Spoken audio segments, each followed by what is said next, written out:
Itu pina dia kasi.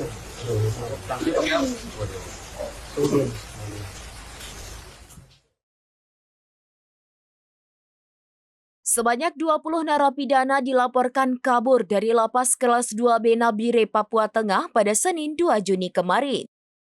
Para narapidana tersebut kabur setelah menyerang petugas yang berjaga di pintu masuk lapas. Mereka menyerang menggunakan alat tajam hingga seorang petugas mengalami luka. Imbas peristiwa penyerangan tersebut, situasi lapas menjadi kacau. Puluhan narapidana memanfaatkan kondisi tersebut untuk kabur melalui pintu depan.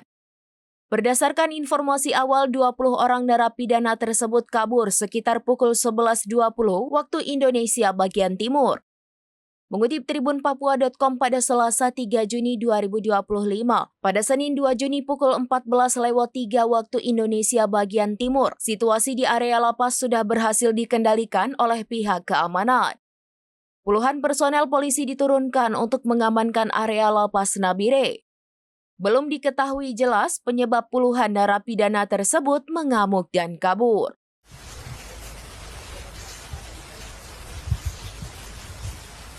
Ada satu bagi sini, ada satu.